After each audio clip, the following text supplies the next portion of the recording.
What actually happened in 2020 and beyond? How was it possible that so many draconian anti-constitutional measures were enforced and so many obediently complied? Oxford-educated scholar and award-winning senior lecturer at Lincoln University, David Hughes, put forward a highly original, insightful, confronting, and thorough analysis of the COVID era in his new book, COVID-19, Psychological Operations and the War for Technocracy. We are going to discuss this book today. David, welcome. Thank you very much, and thank you for the invitation. So before we dive into the content of the book, I want to ask you, and perhaps this is very cynical, but I was so surprised, how were you able to write this kind of book from an academic position? Yeah, I get that a lot. And the question itself is quite revealing because it displays an awareness among many people that academia is severely limited or incapacitated when it comes to asking questions that would genuinely speak truth to power.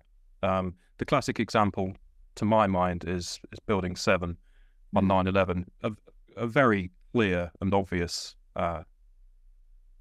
case. And academics simply haven't touched it. Very few exceptions in over 20 years. So that's very interesting. It tells us something about the sociology of knowledge and of the profession. So how was I able to do it?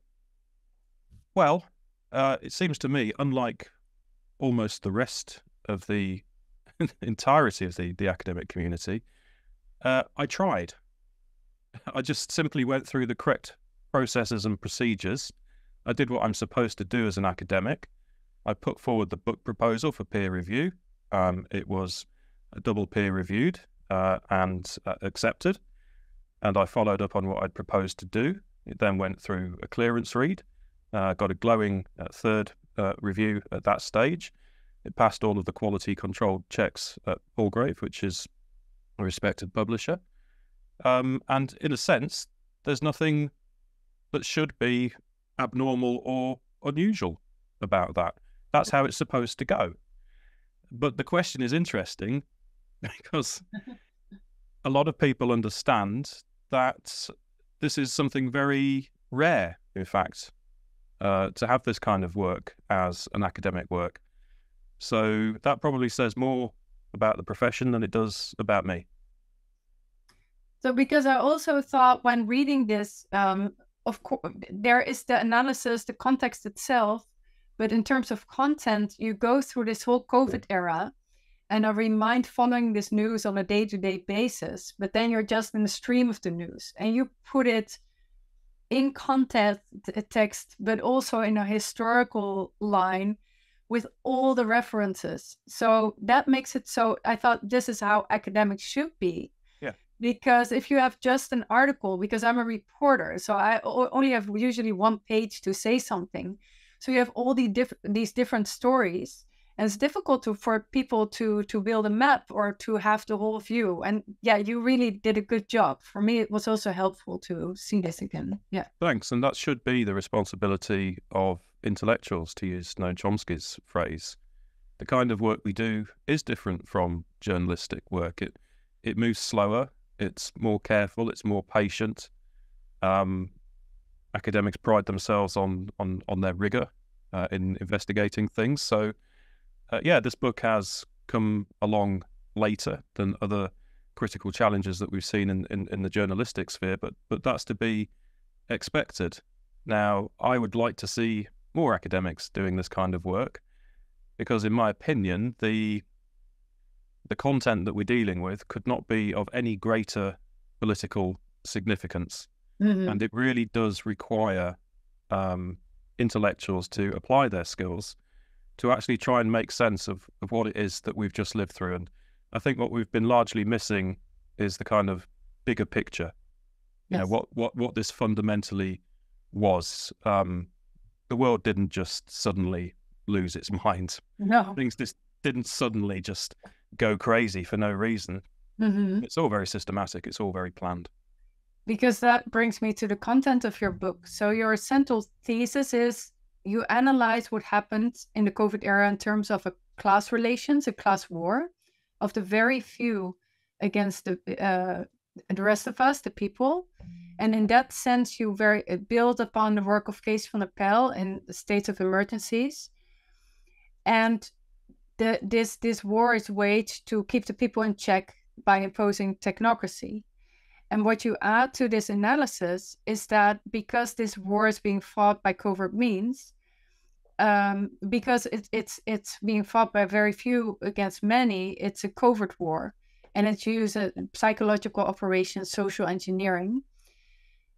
And these technologies have been developed over more than 100 years. So that would be kind of this summary, and then let's start to unpack that. So starting with the class relations, can you explain what you mean by a class war? Because I think most of us are not used to thinking in these kind of Marxist terms. Yeah, and that's for a reason, particularly after 5 decades now of the prevalence of neoliberalism. It drives any real understanding of Marxism out. And today we're just left with empty stereotypes about Marxism.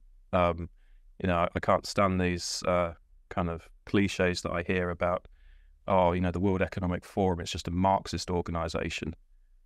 And it couldn't be more opposite to that. The World Economic Forum is about controlling and coordinating capitalist interests against the working class. It's not for the working class. So the idea of class conflict is something which, it's a discourse which is barely spoken anymore, and it's been gradually kind of excised from academia as well over the course of many decades.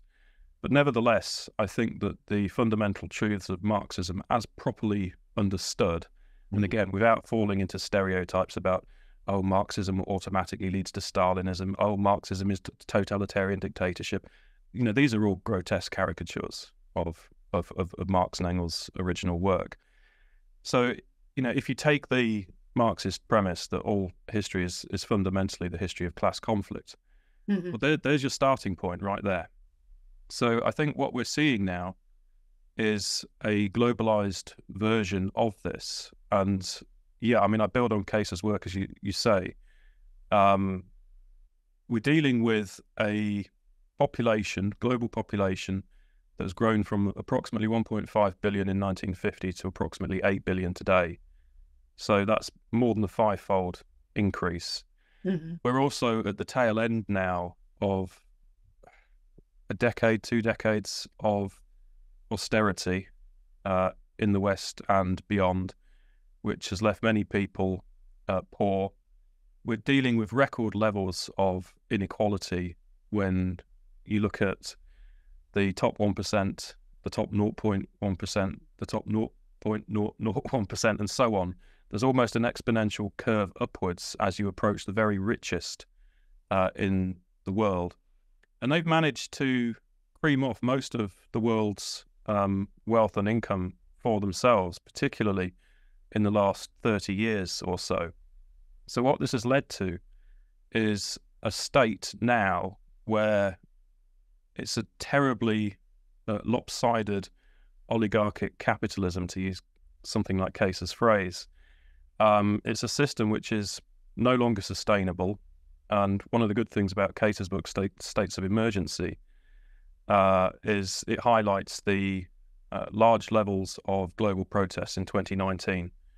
So this was across 35 different countries. It's about 1 in 5. And we're talking mass protests. This is a very significant moment. We also saw a crisis in the international monetary and financial system that year. I write about that in terms of a BlackRock report. And I also talk in the book about the Western propaganda system going into crisis, because more and more people are refusing to believe everything that the television tells them anymore. And you put all of these things together, and the mechanisms for social control appear heavily undermined. And as Giorgio Agamben wrote in 2020, it's clear now that the paradigm for control, as it has existed for many decades, is no longer fit for purpose, and a new paradigm is needed. And that new paradigm, as far as I can tell, is global technocracy and a kind of bio-digital form of totalitarianism. So that's what they're trying to transfer society onto. Now, that's not something that you can just do overnight. And when you're talking about remaking society from the top down in this manner, well, previously such enormous projects have required war. And so what I think is taking place is that World War III effectively began in 2020. It looks nothing like the two previous world wars. And after all, World War II looked nothing like World War I. You see new tactics, new methods, new arms, new strategies, etc. And I refer to this war as an omni-war.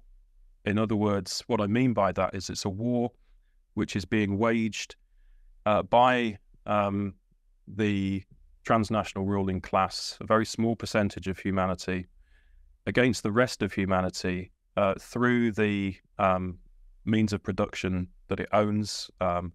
Has control of the money supply of the mainstream media, etc., etc.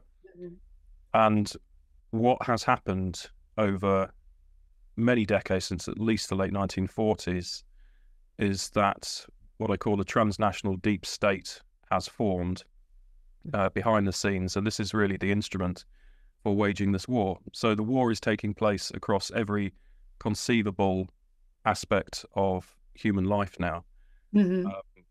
Psychological warfare, for sure, information warfare, economic warfare, attempts possibly to manipulate the human genome.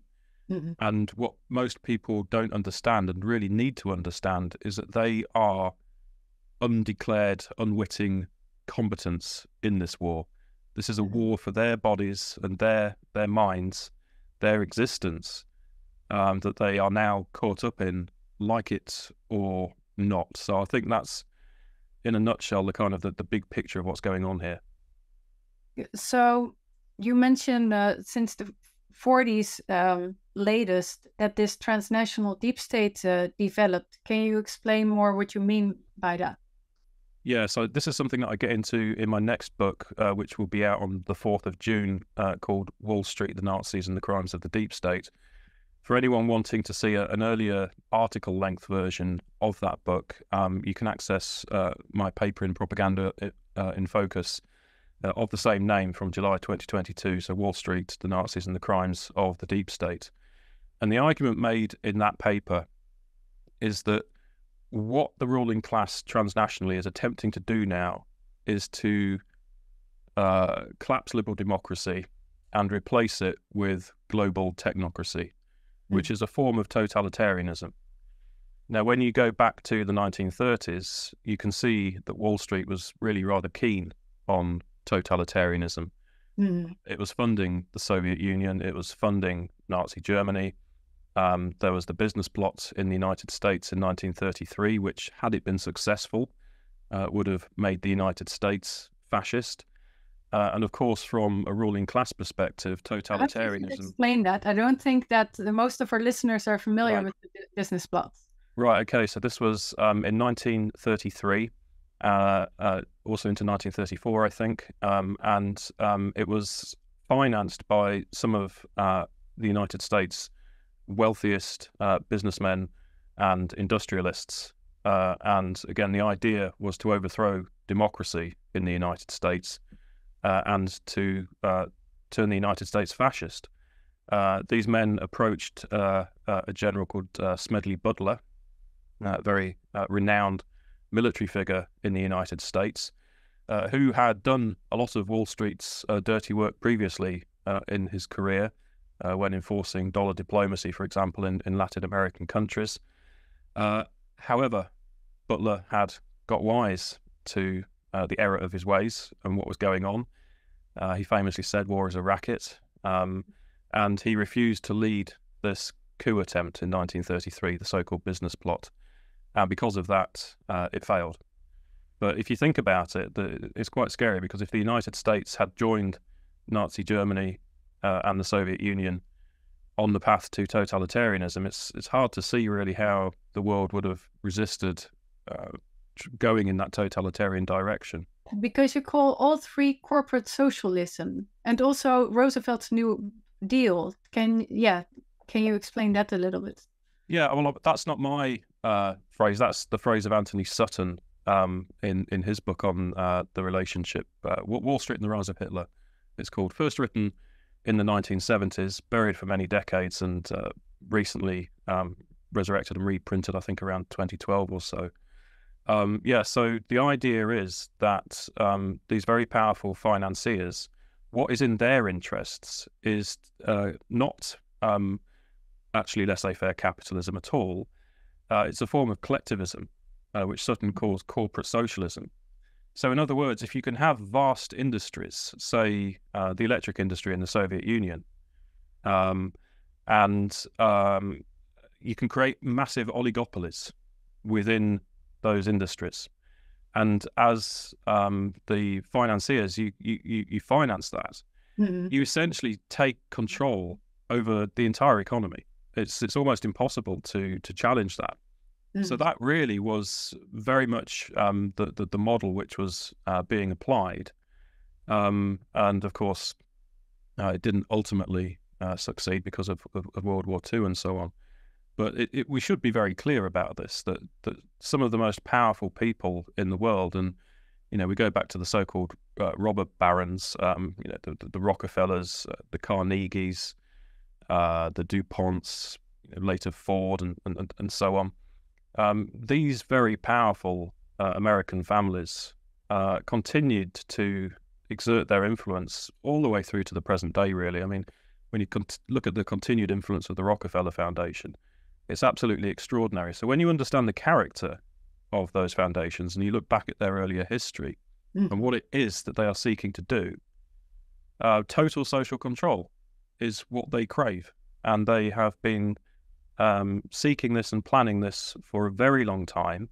Mm-hmm. And as I argue in the book, I think really the kind of 1968 moment, a moment of kind of mass unrest transnationally, made very clear to the transnational ruling class that it really has to act as one across the different countries. So no surprise after that we see organizations like the Trilateral Commission and the World Economic Forum coming to being in the early 1970s. And ever since then, they've clearly been scheming ways of obtaining the kind of control that they seek, because if they can't get it, there's always the risk of revolution. There's always the risk that they will be overthrown.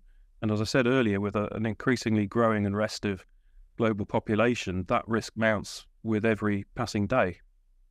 So how does this relate to the transnational deep state? Because the World Economic Forum and the UN is, of course, a global platform. Those are kind of the overt part of this, but you see the transnational deep state as having a big role in this as well. Yeah, well, I mean, we're looking at a very complex network here, and I think the intelligence agencies are at the heart of it. The major philanthropic foundations also factor in. We talk about it sometimes in terms of what Benet's called the invisible government, but actually, as Mike Lofgren has pointed out, not all of it is invisible. Sometimes you can point to some of the key actors quite clearly. When you look at the pronouncements, for example, of Mark Carney in the financial sphere, or the heads of Goldman Sachs, for example. I mean, it's clear that these characters are part of this. But I think more fundamentally, what the COVID crisis revealed was a level of systematic planning that can only have been possible through decades of premeditation. And that's one of the things I tried to get across in the book, how deliberate, how systematic, how carefully schemed all of this abuse was. And in chapter 8, I also talk about it's not my phrase, but the IT bio-nano era was a phrase used in one of the key planning documents back in 2002. And it was anticipating 2020, 2025, 2030 as pushing the world into this IT bio-nano era. Now, there is so much evidence, we won't have time to get into it here, but there is so much evidence that this is now starting to emerge, that also, the planning for that also goes back a minimum of 2 decades. So again, all of this has to be clandestine. All of it has to be layered in levels of deceit and psychological warfare such that most people would not even begin to imagine it. But that's how it has to be if you have a small, tiny minority, really, of humanity trying to subjugate and enslave the rest. We have the numbers on our side, but they have the means of production and decades of advanced planning and all of this very kind of nefarious scheming on their side. So the truth, unfortunately, is very ugly. The idea that we find ourselves in a war that we didn't ask for, that no one has told us that we're in, and the purpose of the war is to enslave us. I mean, this is horrific. It's really awful. But that, I think, is what's going on. And it's better to face evil squarely and head on and be honest about what's happening and transparent than to bury heads in the sand and look away. Well, talking about this evil, because it was so odd that all these measures, such as masking and lockdowns and distancing and using a non-diagnostic test for cases which are not sick people, all these things, there was no scientific proof, even in 2020, or even evidence for harm. But what you show and document so well is that the effects of all these types of interventions have been highly studied, but not in terms of health, but in terms of social engineering, psychological warfare. So I thought to make it very concrete and make people see that how long this research dates back, and that they knew very well the psychological effects of all these measures. Can we go through some of them? For example, you discussed the Tavistock Institute. What is their work? Yeah, what were they focused on? Shock and stress are the two key ideas here. So one of the things that emerged from World War I was the phenomenon of shell shock. And what psychiatrists realized very quickly was that soldiers who had suffered shell shock were much more malleable and psychologically. So this is a key principle which has gone all the way through to the present. And the key mediating influence in that has been the Tavistock Institute, which was set up in London just after World War One, and you can trace its influence through characters such as John Rawlings Rees, who increasingly over time looked for ways of exploiting a state of shock, not merely within individuals, but within societies at large. And they came up with the idea in the 1960s. They called it social turbulence. And the idea is if you can kind of create a rolling series of shocks and crises, for example, the oil price shock in the early 1970s, and then the various kind of terrorist shocks that were being inflicted. Public didn't know then, but through the Operation Gladio kind of false flag terrorism network transnationally. That what it does is it keeps the population constantly kind of on edge and off guard, and much more susceptible to the influence of propaganda. So Naomi Klein gets into this to some extent in her book, The Shock Doctrine, which she recognizes that she frames it in terms of neoliberalism and disaster capitalism. But she recognizes that the kinds of techniques which are used to inflict this shock on a social, society-wide level can in fact be traced back to the CIA's MK-Ultra experiments in the 1950s. So when we bring that up to the present day, clearly these kinds of techniques were in use on 9/11, for example, a moment of extreme shock for all of us, a great kind of social rupture. 45 seconds after the second tower was hit, the media was planting the suggestion it was Osama bin Laden. This is how it works. You can insert these key kind of trigger words and messages and images at the moment of shock. In the COVID case, the lockdowns were the mechanism of shock. And it involves certain mechanisms such as isolation, defamiliarization, creating a strange and unreal kind of reality. But these principles you can trace all the way back for a What good is 100 years. defamiliarization? Sorry. What is defamiliarization? I read the book, but Yeah, for the audience. it's right. So it's taking the world which was familiar and comfortable and homely, Mm-hmm. and turning it upside down so that it becomes the opposite. It becomes something strange, uncanny, threatening, unfamiliar, and a very uneasy place to be. Mm-hmm. So, of course, when you have people wandering around en masse in face masks, standing on these ridiculous stickers on the ground, performing the most absurd kind of behaviors, it takes what people previously had experienced as a relatively normal sense of reality Mm-hmm. and turns the entire social environment into something grotesque and surreal. And that has a psychologically unsettling and disturbing effect on people. And that's just one of many parts of this psychological operation. Because you mentioned the Tavistock and MK Ultra, because I was surprised to read that even Cameron, who is of course well known for the MK Ultra experiments, that he comes from Tavistock. There are links all over the place when you get into it. And again, I just mentioned in this context, Rockefeller. Mm-hmm. The Rockefeller family was doing most of the funding for this. They funded John Rawlings Rees, who was friends with, I think his name was Brock Chisholm, the first director of the WHO. Mm-hmm. So all of this went hand in hand. The kind of use of psychiatry for purposes of social control is also important here. So many people like to think of the psychiatric profession as kind of doing good and healing and so on. But when you trace the origins of that profession, it actually goes back to some quite dark ideas about controlling the minds of the population through various means. So it's all pretty troubling to look into. So it's basically weaponized psychiatry, or it was weaponized to start with. It seems that way. I mean, that's essentially what I argue in chapter 2 of the book. Yeah.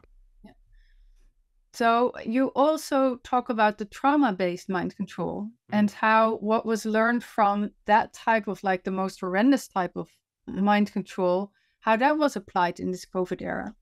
Yeah, that's probably the most unsettling chapter in the book, chapter 3. And again, it goes back to the MK Ultra experiments, and the idea that if you do really awful things to people, if you torture them, if you make them inflict pain on others, or maybe even kill others,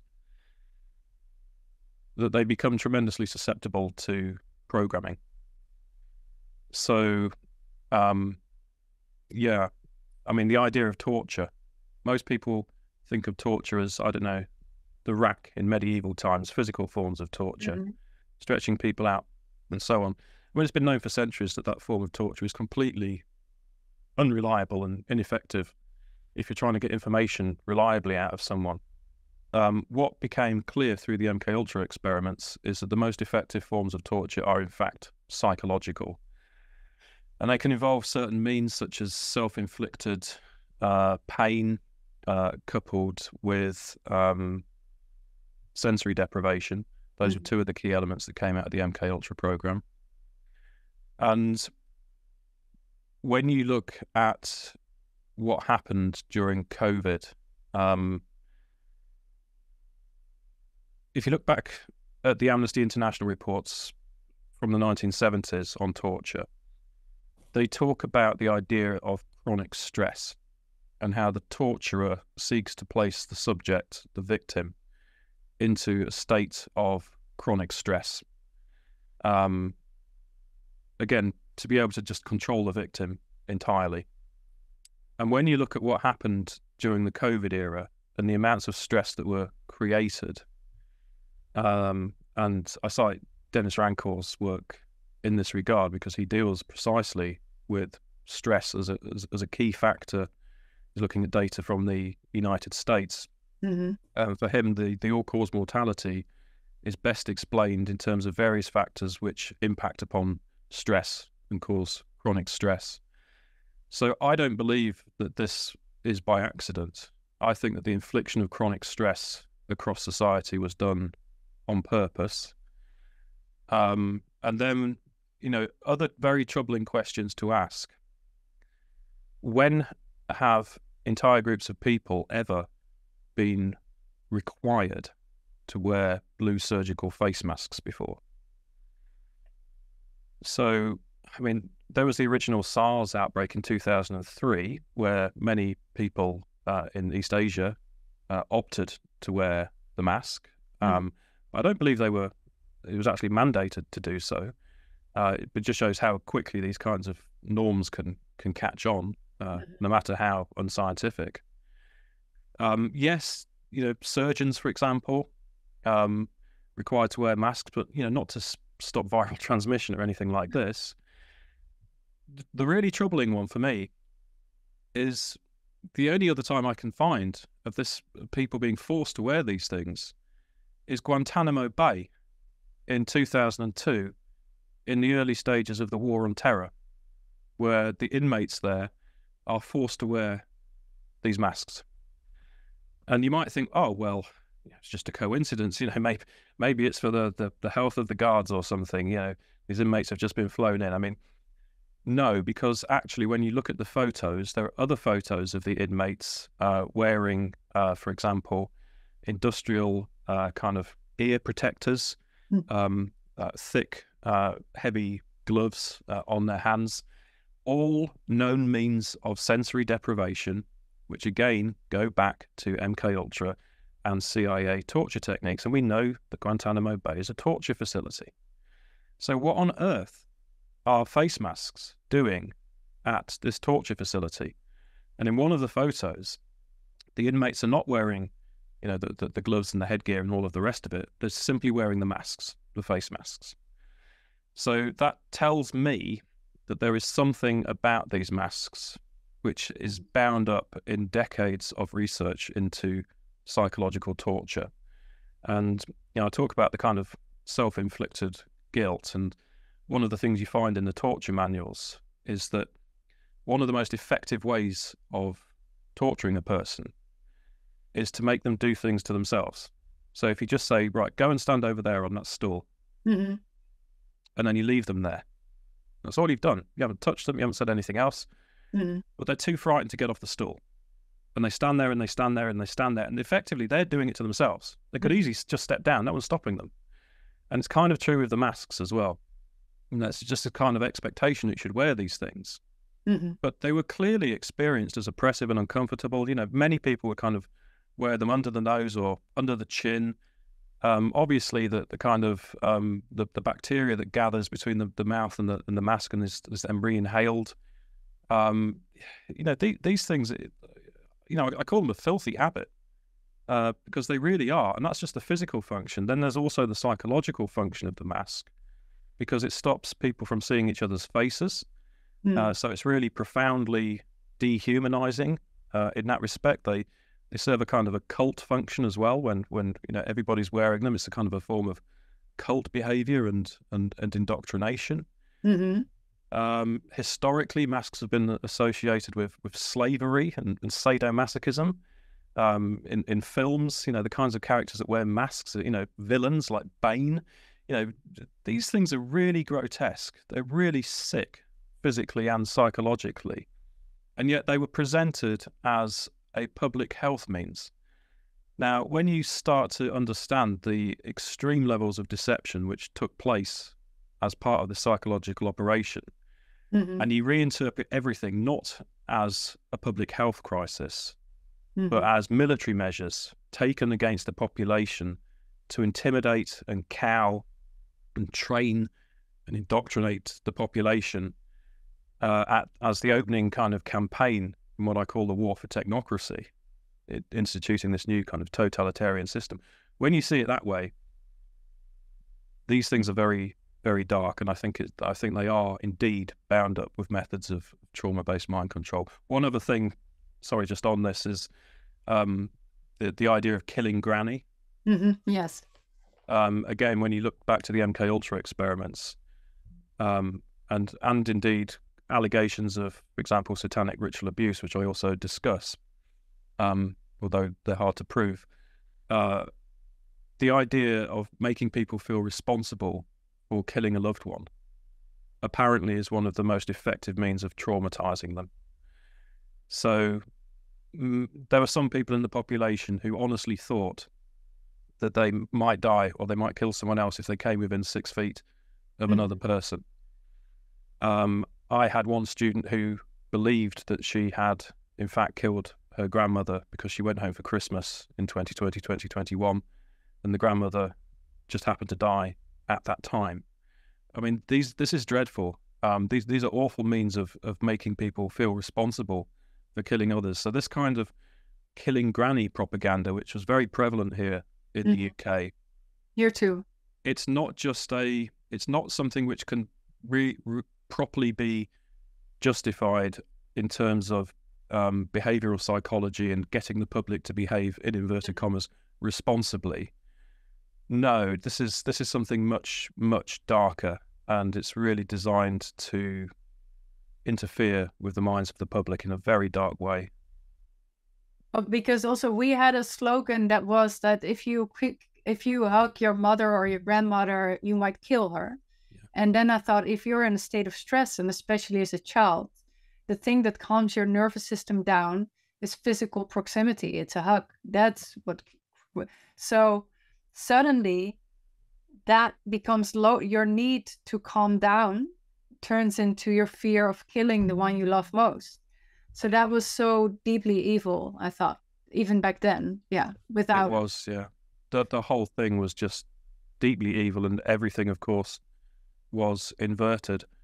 And so, you know, some people ask, well, you know, why was it such a crazy time? You know, why did people lose their minds and so on? Mm-hmm. That was the whole intention. The whole intention was what Joost Meerlo, back in 1956, called the rape of the mind, menticide. And again, this is known in psychological warfare, and again through the MKUltra experiments, that if you can break down the mind, you mentioned Ewan Cameron earlier, he came up with the concept of de-patterning the mind. So you take everything that's, you know, familiar and normal about the mind's usual functioning, and you stop it and you de-pattern it. And then you can, as Orwell wrote, true power lies in being able to piece back those parts of the mind in the way that you desire. Mm-hmm. So volume 1 of this book really is all about the menticide. It's all about the attempts to disrupt the mind. Volume 2 will be more focused on the programming elements, kind of hypnosis and indoctrination and obedience training and so on. But first you have to de-pattern the mind, and volume 1 deals with so many different techniques for doing so. Yes, because I would like to add to that, a discussion can never fully cover it, but this book meticulously lays it out, all these methods that have been developed and how they've been applied during the COVID era. And it's very difficult to refute because it's so academically well referenced. And you write very well, because sometimes, even though academic literature, like, you get all the content, but you have to wrestle through it. And here, this was not the case at all. It's very, very readable. So thanks. I appreciate that. And yeah, in terms of the referencing, I tried to back up every single claim with a reference. There are thousands of references in this book. In total, forget the number, but it's like 80, 100 pages or something just of references in total.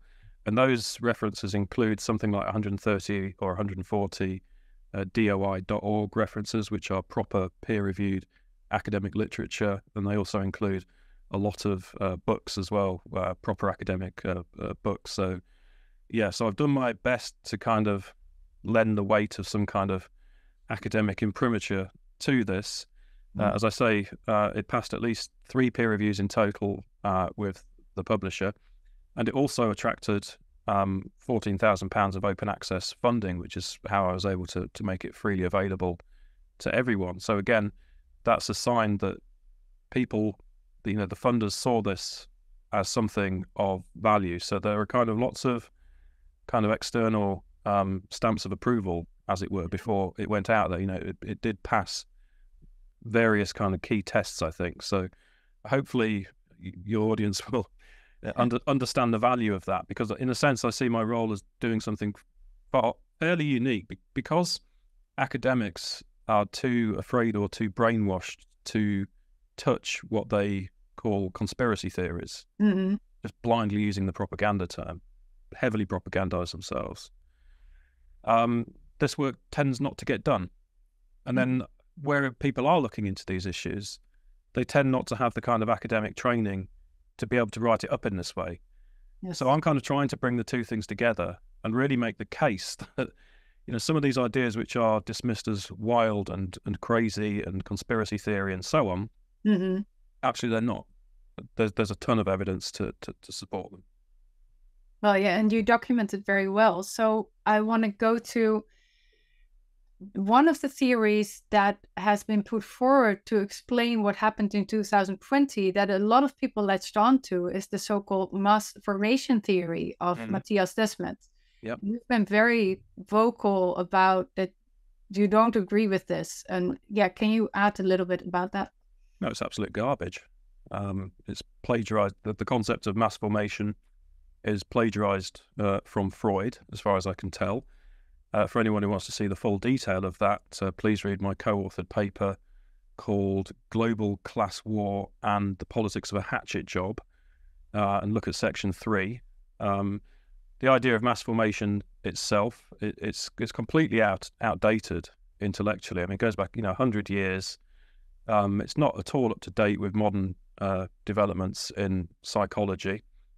Only 1/3 of Desmet's book actually addresses the COVID era. He doesn't touch things like vaccine damage or any of the kind of atrocities that have taken place.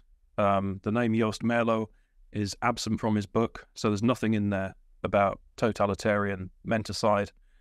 And as the Breggins argued before I and my co-authors did, the fundamental purpose or effect of Desmet's work here is to exonerate perpetrators and essentially to blame the public for its own kind of psychological failings and deficiencies, and to say, oh, we must always kind of look at ourselves. And it completely misses the fact that the largest psychological warfare operation in history has just been waged against us. So if you expect me to look at his book, The Psychology of Totalitarianism, and think that it's some kind of wonderful explanation of what happened psychologically during COVID, I'm afraid it really isn't. And to me, it looks very much, particularly in terms of the ways it's been so heavily promoted. He's enjoyed lots of kind of propaganda support on this from various key figures. He's had, slick kind of documentaries made about him and his work. The fact it's being so heavily promoted suggests to me that it's precisely to divert and deflect attention from the kinds of issues that I'm looking at, where the truth really lies. So, yeah, I don't have any time really for Desmet's work. Because a central tenet for him is also that there's this mass anxiety and fear within the population, as if that's just something natural that comes up.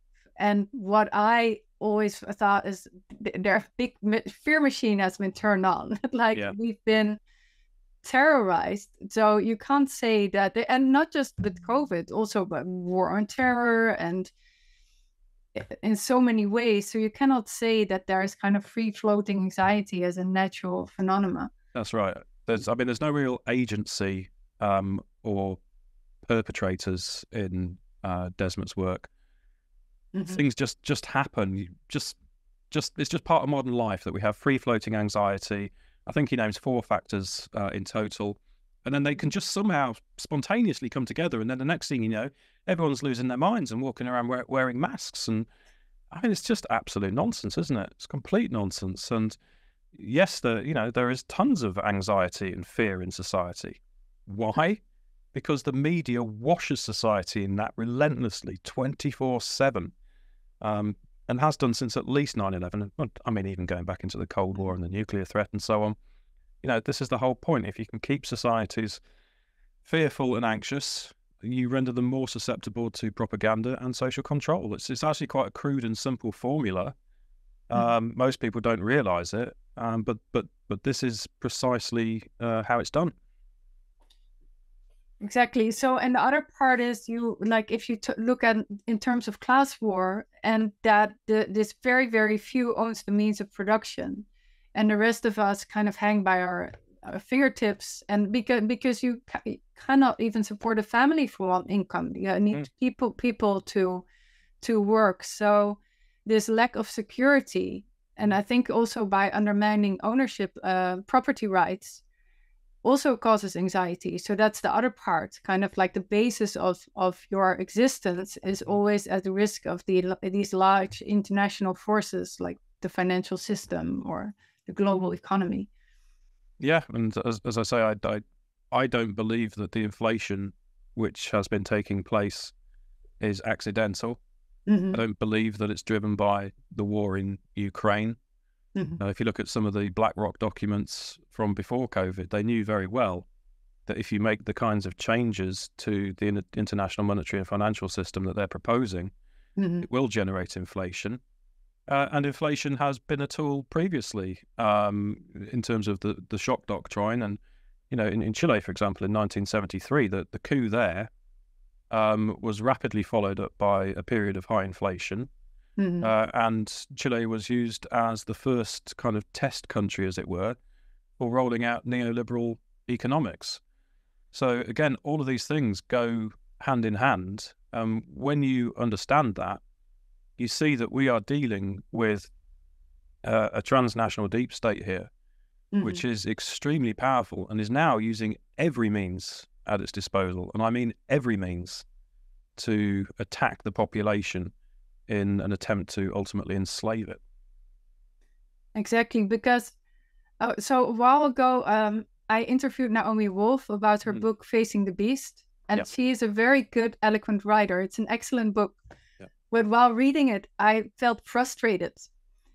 And the reason why was when I was a teenager in high school, you had to read all these books about the Second World War. So I knew these types of books, and you remember the discussions. How was it possible that people behaved this way? What would I do in that circumstance? And I could kind of like visualize people 30 years ahead or 50 years ahead and reading her book and saying, oh, how was this possible? And I just thought, so one question I wanted to ask her, but the discussion took a completely different direction, was like, what do we fail to learn? And you actually answer the question in your book. So you cite Van Mierlo and say, the real lesson from Nazi Germany is that mass delusion can be induced. It is simply a question of organizing and manipulating collective feelings in a proper way. And I really believe your book is a super important historical record in this regard, because it shows both the methods and how they've been applied. And this new war is not just a war for territory as we've been used to, as how we think of war, but it's the war for the mind. And that's why we should really become acquainted with the weapons that are being waged against us. And you really give it as a head start. So besides from reading your book, what are other things that you think people should do or can do to drive this into a different direction? Get rid of their smartphones would be my number one tip, and reject all forms of smart technology, because the fundamental premise here is that the ultimate goal, I believe, is to connect human bodies to an external network of some kind, which will allow everybody to be monitored at all times, potentially even down to the levels of their individual organ activities. There'll be no privacy of any kind. They're openly declaring that they want to develop technologies that are capable of reading people's thoughts.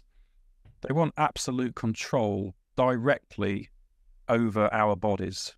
So just as BlackRock produced its plan to, quote, go direct in control over the monetary supply, there also, in my opinion, is a clear plan to gain direct control over human bodies. And, you know, once you can do that, it is a form of complete and total enslavement. You can get people to do anything you want. You know, the whole kind of Hunger Games society comes into view at that point. So how is this possible? It's only possible if this network is allowed to be built in the first place, and it's all reliant on biodigital means and smart technologies. The whole idea of technocracy requires being able to monitor everyone and everything: kettles, toasters, cars, lampposts, smart cities, smart meters. All of this they want to link together. They're claiming that we need the 5G network, or maybe the 6G network, to be able to support all of this. But what is the true purpose of all of this technology? It's totalitarian biodigital control. So I think the faster people realize that smart really means dumb. It really means too stupid to see that these shiny, lovely technologies, which make life so easy and so convenient, are actually there ultimately as a means of enslavement. I think just realizing a very simple principle like that and resisting everything smart would go a very long way to derailing these kinds of agendas, because again, it's everywhere. The central bank, digital currencies, similar kind of principle. The government or the federal bank will have control directly over your money and with it over your lives. So, dissident opinion won't be allowed because dissidents won't be allowed access to their money, or the spending of that money will be made conditionally. This whole technocratic control grid that is coming into place is a direct threat to human freedom. And again, it's not being done by accident. And if this architecture of oppression is allowed to reach maturity, then it will indeed allow a tiny cabal of vicious, psychopathic technocrats to gain total control over all of our lives. So people need to realize this, and they need to find whatever means of resistance they can. And again, it's going to be different for different people. Kind of done what I can in terms of the kind of academic sphere, and you're kind of doing what you can do in terms of the journalistic sphere and so on. But the point that I always make is that everybody can do something. Everybody can do something. So just look for what it is that you can do, and take responsibility for pushing back with this, because mass non-compliance ultimately renders these agendas unenforceable. Exactly. Oh, I would like to add to that. Right now, a lot of cities are building out the smart city infrastructure, and people are just not engaged with their local governments. And this is one of the points where I see that there's a lot of opportunity to push back, because a lot of us have petitioned the national government, and this all falls on deaf ears. But the local government, you can talk to your representatives and still have a personal connection, and you can even put yourself up for election. Because as a journalist, I talk to a lot of people who say, I saw what was happening in 2020, and I thought this is time to really to do something, and they ran for election. So for everyone it's something different, and even it's something as simple as just keep paying cash. So I agree, and the local level is really important in all of this. And in the UK, there's been some quite interesting and successful local resistance in places like Oxford, which are trying to turn into a 15-minute city, or Colchester, and people are starting to mobilise around some of these issues now, and take quite direct action in terms of going to council meetings and listening in and holding the representatives there to account. And once more and more people understand what's at stake and take these kinds of actions, it's going to be a lot harder to enforce them. Yes. Good. So if people want to read your book, where can they go? Okay, so for the book, the quickest way is probably just to do a search for the term War for Technocracy. And at the moment, the first search result that comes up is the Springer website, where you can download the whole book for free. You can also download the book for free from my academia.edu site, which is ulincoln, all one word, ulincoln.academia.edu/David Hughes/books. What I would say is the book was 3 years of very hard work, intellectually and emotionally, and I've managed to make it available for free to everybody, but I don't actually receive a penny in terms of royalties or fees or any of that. I'm also in a precarious position at the moment where, because of a round of redundancies that's been announced at my university, there's 220 jobs at risk. So there is a realistic possibility here that I might lose my job. So if anybody can support my work, I would urge them, please, to give something back if you found something of value in this book. Simple means of doing so is buy me a coffee, buymeacoffee.com/DA Hughes. There's other means of support I've included in a document on my academia.edu site. And I would also ask if there's anybody out there who is interested in helping to fund the completion of volume 2 of this book, to please get in touch with me. As I say, if I do end up losing my job in the next few weeks, then unless I can get public financial support to continue doing this work, I'm going to have to change careers, I think, and do something else, and this research will come to a stop. But volume 2 is already underway. I already know exactly where it's going to go. I've already done a lot of the research for it. So again, if people can help make that book a reality through financial support, I'd be extremely grateful. David, thank you so much for your work and sharing your knowledge for this interview. And You're most welcome. Yeah, I wish you so much luck. And please, everyone, make sure that his research gets funded, because this is such an important book and we need to see this sequel as well. So and do share it round as well, because of course the social media platforms are already shadow banning the hell out of it. So yes. One of the advantages of having it available as a single downloadable PDF is that you can email it round as well. Mm-hmm. Don't just be reliant on social media. Try and spread this around in other ways if you can. I will share it in my newsletter. Thanks, I appreciate that. Thank you. Goodbye. Thank you.